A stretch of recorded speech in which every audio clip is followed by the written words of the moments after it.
Hey, guys. Good morning. Hey, it's Spencer with the Morning Mastery. I've got an awesome guest. Templeton Walker's on the phone. Are you there, bud? I'm here. What's up, everybody? Hey, super excited to have him on. You guys need to go check out his Instagram. He's been killing it this year, just having a message and a shout-out to agents every single day of the week.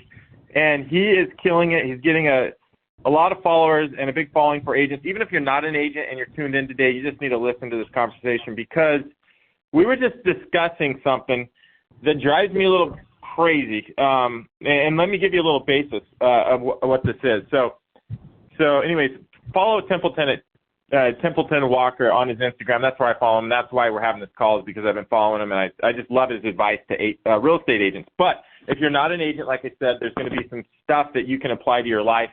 So that being said, Templeton and I are just a few minutes late on this call because I had that birthday party event at actually Brian Apple's Green Elephant office. They got this huge, which is Cody Sperber's office. They got this huge conference room, and that's where Pace Morby had his group fly in, which he calls his golden ticket event, which I think he had 200 or 300 people there that have done like 20-plus deals from around the nation.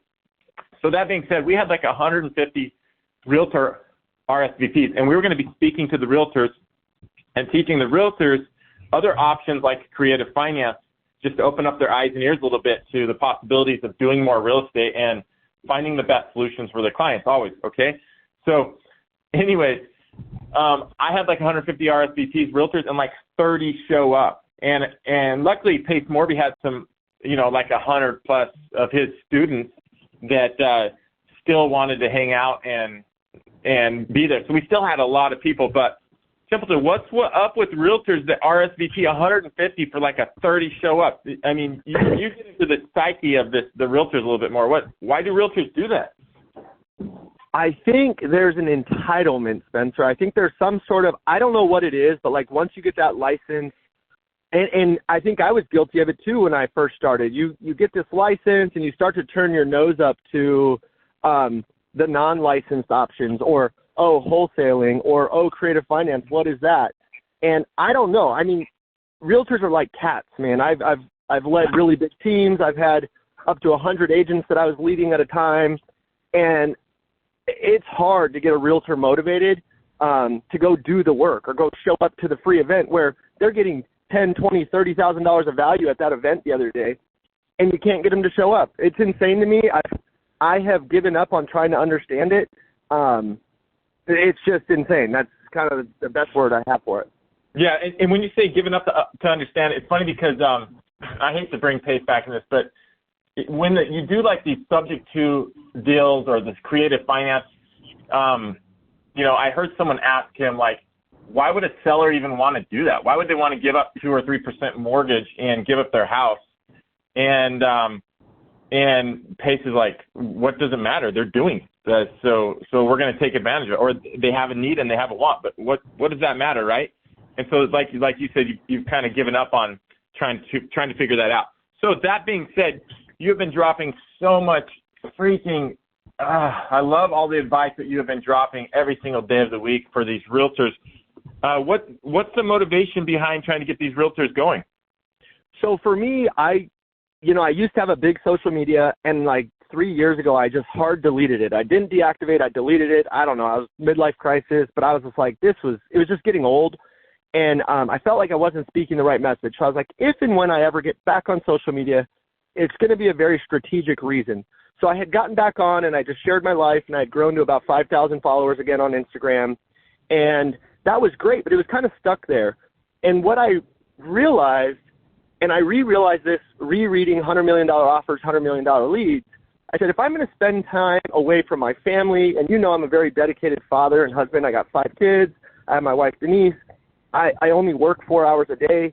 So if I'm going to take time away from them and go into like this social media matrix, I better freaking get something for it.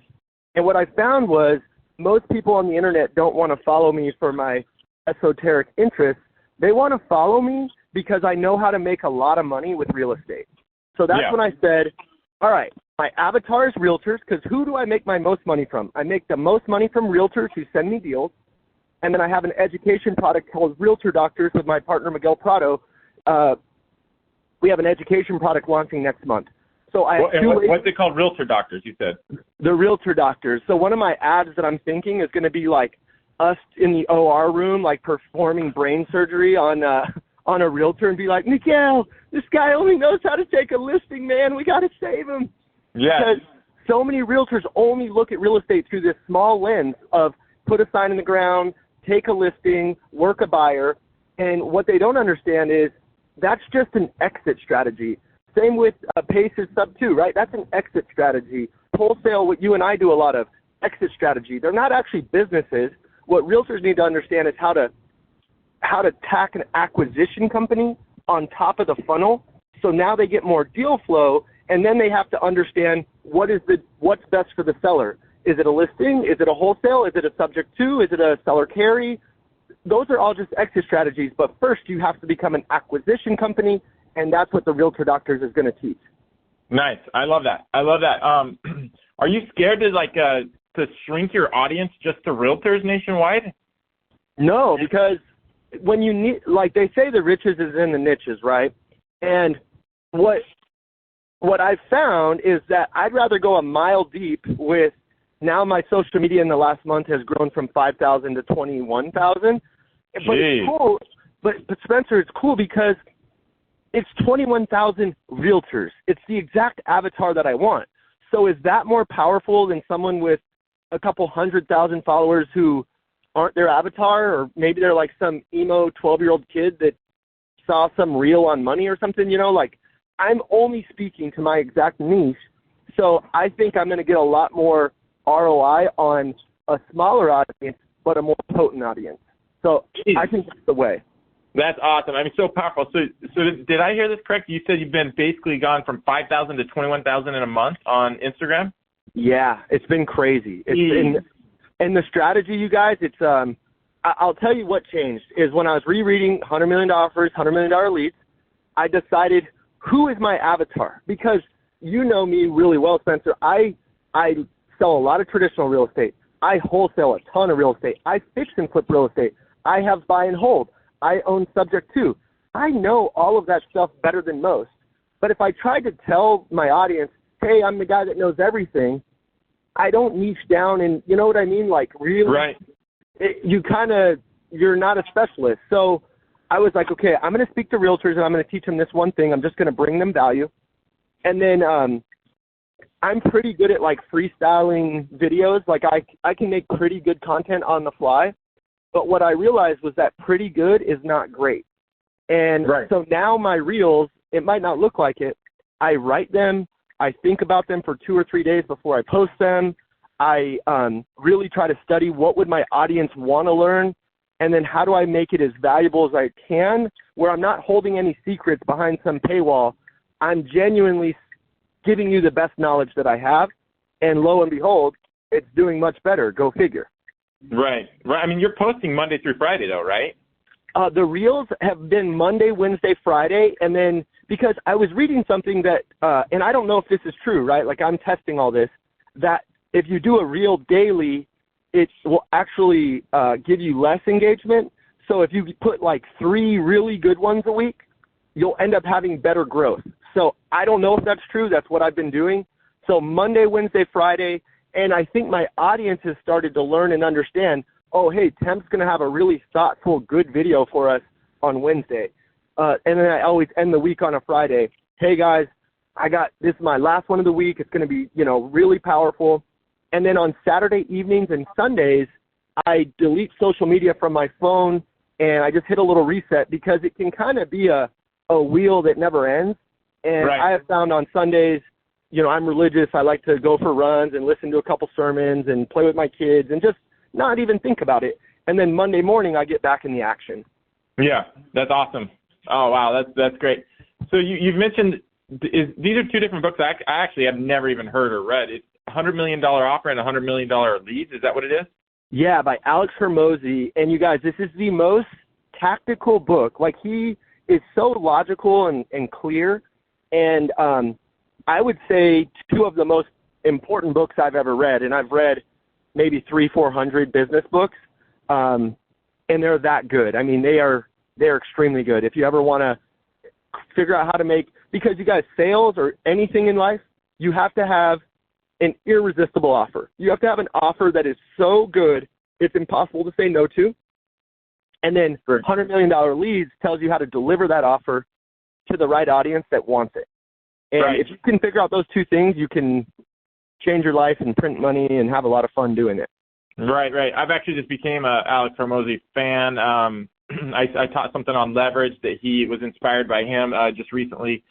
I mean, powerful dude. And for him to be, when I look at dudes that are like in the action and actually teaching, and you know, there's not too many educators out there that are actually like doing it and actually are like these freaking just huge money dudes. And for him to give back his time and to teach is amazing for his net worth. You know, I think that's really cool. He's inspiring for sure. Yeah, that's cool, man. I'm super stoked for the Realtor Doctors, for you to launch that. You've actually said something I've never, ever heard, ever, and that's called riches in the niches. I appreciate that. That's a big takeaway for me today. And I honestly, I just appreciate all the work you're giving to realtors. I think it's amazing. And I think if you're a realtor, you need to tune in, even if you're not a realtor, to what Temp is doing. It's great. So I appreciate what you're doing for the industry. I really, really do. Is there anything else? I mean, we're winding down to my 8:45 deadline that I'd like to wrap things up. Is there anything else that you want to go over before we wrap this up? Well, one, I appreciate the platform and the ability to speak today. I look up to you. You're a friend and a mentor. Two, you guys, I would say that if you don't figure out how to understand how to create more leads and then what to do with those leads, the real estate's going to be a hard game. It's just going to be a hard game. So pour into your knowledge acquisition, figure out how to get in the rooms of the people that are doing what you want to do, and whether it's Realtor Doctors or anything else, pour gasoline on the thirst and fire for knowledge. You're going to be just fine in this game. I promise you that. Yeah, that's great. Well, you said something just recently. One of the reels was basically any money that you're making, you need to dump all of that money back into leads, and eventually you'll be fulfilled, something like that. And I appreciated that, and it's a great reminder to me. So, hey, Temp, as always, I appreciate speaking to you. Thank you for who you are and what you're doing for the industry. And thanks for being my friend. I appreciate it, bud. Thank you, Spencer. Thank you, everyone. I'll talk to you guys soon. Okay, later, brother.